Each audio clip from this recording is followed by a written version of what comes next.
Malaysia posts fastest economic growth in over a year, but the outlook is clouded. All right, it seems that Malaysia is growing very, very fast and is experiencing some sort of economic boom, a mini economic boom, which is surprising because you would think that it would probably be a country like Indonesia, Cambodia, or Vietnam that would be growing the most or be number one. But actually, we're going to look at the numbers. Malaysia is at the top if we don't include Azerbaijan. So if I look at the GDP by countries, as you can see, Libya is at the top. So this is filtering by the whole world, GDP growth by the whole world. Now, first of all, the data for Libya is from December 21 and it's at 177%, but the previous period was minus 59, so that's why the numbers is really high. Next is Azerbaijan, which is at 51% growth and 58 in the previous period, which is huge. So I'm just going to ignore Azerbaijan. Then the other stuff is Maldives, a small island. Guyana is a small territory in South America, very emerging frontier. Cape Verde, Mauritius, and then Malaysia. So these territories are very, very small. So that's why you have huge economic growth. But Malaysia is pretty big. And as you can see, so it's number 7 here, but let's call it number 1. 14% GDP growth, right? In a developed economy, you would be lucky to have 1 or 2%. We have, after that, Vietnam, India. So Malaysia is in front of India. Colombia, Ireland, Saudi Arabia, the Philippines. So what's going on? What is going on? This is the chart for the GDP growth rate for Malaysia. So we see this massive dip for the COVID-19 pandemic, around minus 15, minus 20%. And after that, it's been growing very, very fast. So what is it? Is it manufacturing? Is it services? Well, it is actually both. Manufacturing and services are growing in Malaysia. So I have the chart for GDP from manufacturing in blue, sorry. And in black is GDP from services. So in the last 10 years, we could see services going over manufacturing, which is usually the case in a more developing situation. But now it's kind of at the same level, right? It's equal. The lines meet. So basically, Malaysia's economy expanded at its fastest pace in over a year in the third quarter, outrunning the growth rate in many of its Southeast Asian peers, but the central bank said the outlook is clouded. So they recorded 14% in the third quarter, while the central bank sees 2022 growth surpassing government projections. It said a slowdown in quarterly expansion was in line with an expected moderation in growth. Malaysia's economy has bounced back from the COVID-19 pandemic after the government started easing restrictions in April, but there are concerns that a slowdown in the world economy could hurt export growth going forward. So basically they kind of opened up their country, so they lifted all the COVID restrictions, so we had huge consumer growth, but also parallel we had big manufacturing growth.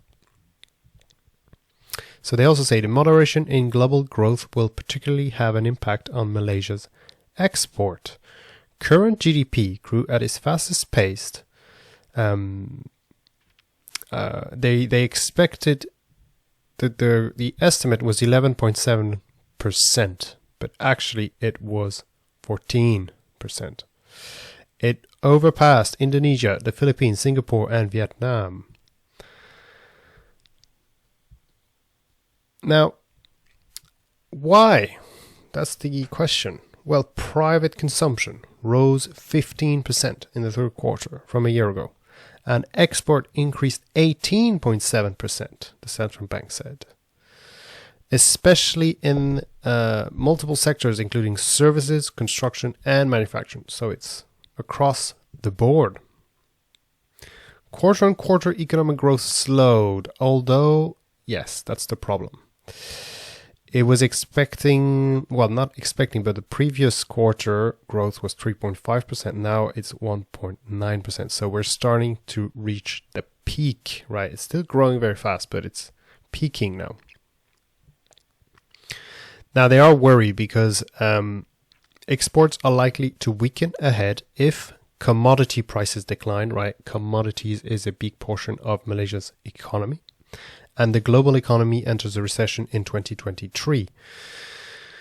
Private consumption growth is also likely to be weak because of the fading boost from domestic reopening. So if we look at Malaysia's numbers, first of all, what do they export? What do they make? What is this big manufacturing number?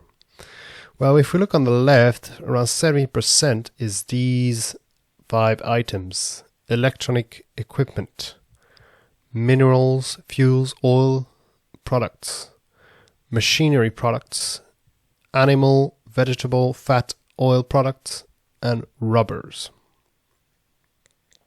So this is basically the bulk of Malaysia's manufacturing arm.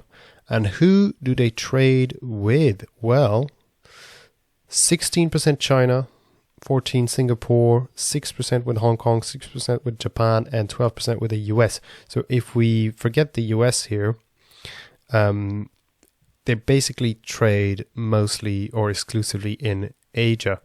Because then if we look at the small numbers, we have Thailand, South Korea, and then Australia and the Netherlands. Interestingly, the Netherlands is the only European country on these bigger trading partners.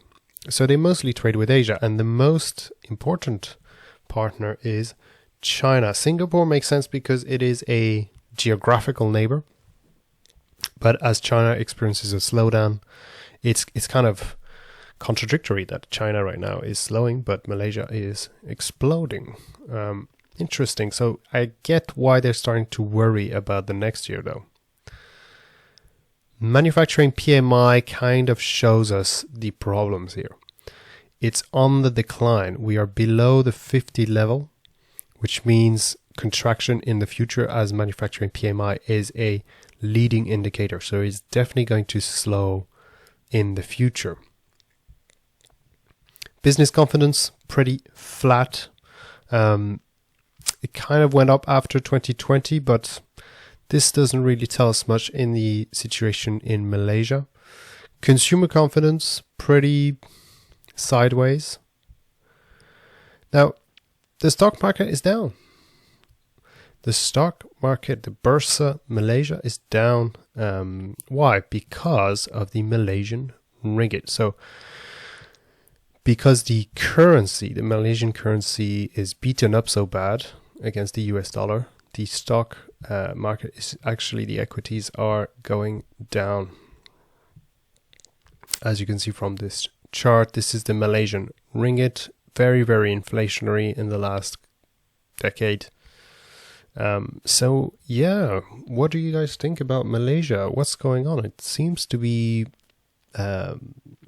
the economy seems to be doing very, very well over there. And it's funny because when you think about Malaysia, it's usually bankers who know about this. It's not a very touristic destination in Asia. It's more like tourists go to Thailand, to Indonesia and Bali, but they don't know about Malaysia. And Malaysia is also the poor man's Singapore. Singapore is way too expensive. It costs a few $1 million to move to Singapore and get a residence permit. And you have to it's basically very, very expensive. But Malaysia is kind of the cheap version of that. It's a bit more, let's say, less safe. You don't have the security factor that Singapore gives you, but it's affordable. It's a bit more not as clean and pristine. It's a bit more rough on the edges. But the weather is great. You have Kuala Lumpur, which is a great city if you want that skyscrapers vibe. So usually Malaysia is not for bankers, right? It's not very touristic destination. So it's funny that it's actually booming right now. Very interesting place. So that's it, guys. Thank you for listening. You can actually, I'm starting to post on Twitter, so I would like for you to come and follow me on Twitter, because I'm feeling a bit lonely and I've been posting more and more lately. So you can follow me at Macro Pervasives on Twitter. Thank you.